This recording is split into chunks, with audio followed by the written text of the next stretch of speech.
First thing is I want to give Kirby Smart and his staff and that team all the credit. Those guys did a heck of a job tonight. They came out, they played well, and they won a football game tonight. You know, it's proud of the way our team performed as far as their effort, and you know, we just made too many mistakes, and you can't do that and against a good opponent. You can't do that nowadays against anybody, you know, and have success. So, but you got to give those guys credit because they did a nice job.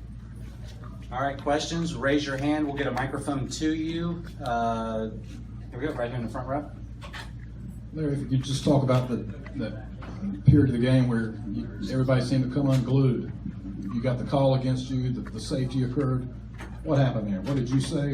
What really went down? Well, we got the penalty on the lineman downfield, and you know, I was questioning the call, and the guy didn't like what I said, so he threw a flag on me, which is you know, it's nobody's fault but mine. I mean, it's my fault. It's the first time that's ever happened in my life, so pretty disappointing. And then we're backed up on the 2 or 3 yard line, and they get the safety, so that's all on me.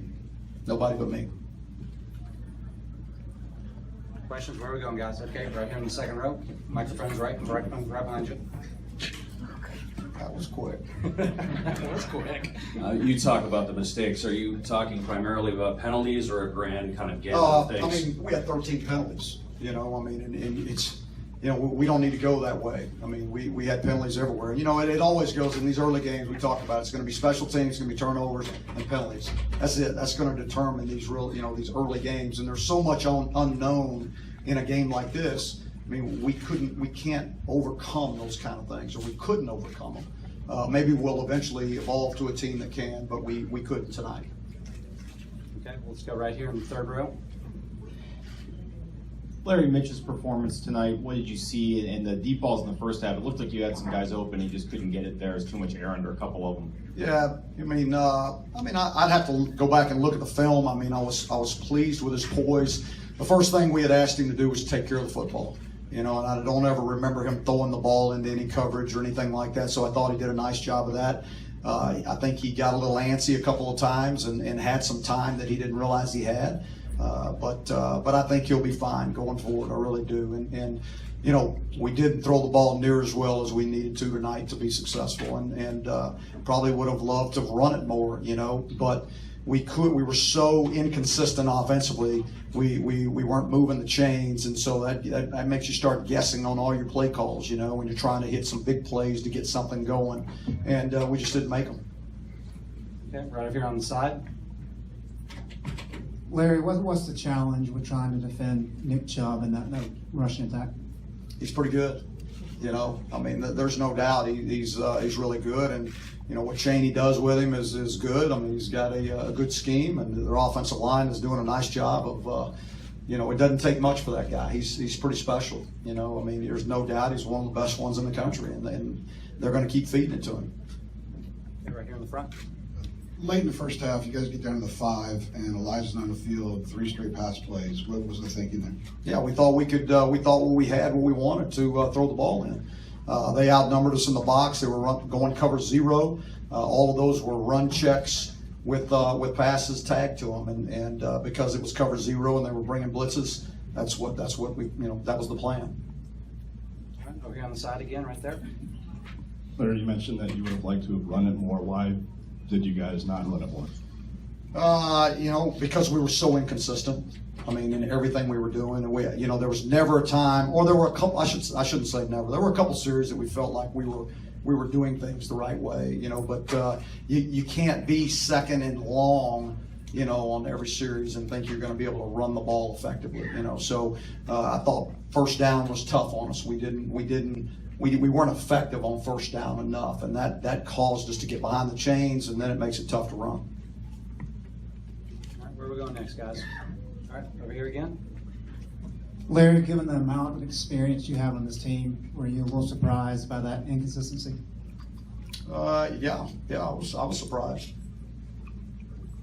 But you know, you're going to have to give those guys credit now. I mean, we weren't out there going against air. I mean, there were some good players on that other side of the ball, and they did a nice job. And you know, Kirby knows how to defend people, and so you know, I think part of it was just trying to adjust to the things that we didn't know we were going to see.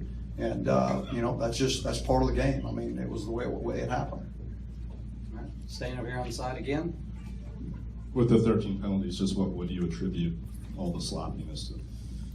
Well, I hope I can say that's first game, but we'll see what happens and how we, how we get that corrected and how our guys play. I think some of it was guys just trying to play extra hard and making stupid penalties. I mean, there were some things that we did that were not characteristic of us, and hopefully we can get that going back in the right direction.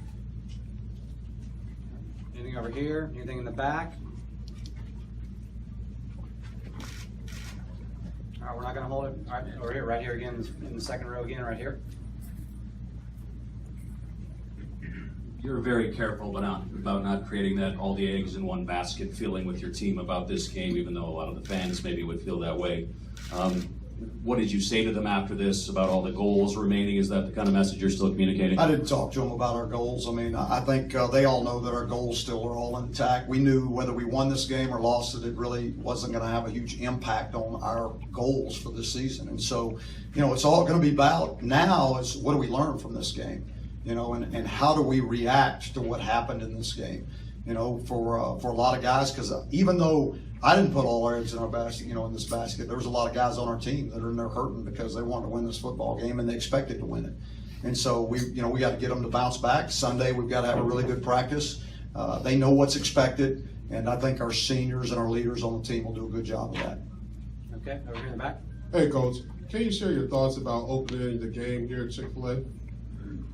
Well, first of all, Chick-fil-A they do a great job with this game. I mean, it's I will tell you for our players, our fans, everybody, they have such a great setup here, and hopefully someday we'll be able to come back and do it again because it was a lot of fun. It really was, and it was a great matchup.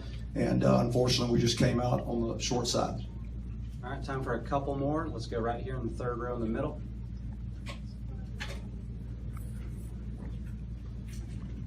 Coach, what was the breakdown on that 55-yard run by Chubb that kind of broke the game open? We were in a all-out blitz situation there, and we just didn't fit it well. They got us outnumbered on a gap, and we didn't fit it well, and so it kind of broke it open right there. I think we had a couple guys that had opportunities to make the tackle on it, but we won't be the only ones that don't make a tackle on that guy. He's pretty good. All right, last question over here in the far corner. Can you just talk about your prep for Lambert and Eason coming in, which quarterback you'd faced, and then once it became Eason, just what you thought of him? Yeah, you saw, I mean, we prepared the same way for either one because we didn't know which one was going to play. I mean, there was no way of knowing. And you saw him open it up a little bit more when Eason was in the game, and it gave us some issues also. But both quarterbacks did a nice job. I mean, I don't know that, again, I didn't evaluate either one of them, but both of them are quality guys. Both of them did what they needed to do to win a football game, and that was all that mattered. All right, thanks, Coach. All right, thank you. North Carolina players are available outside the locker room.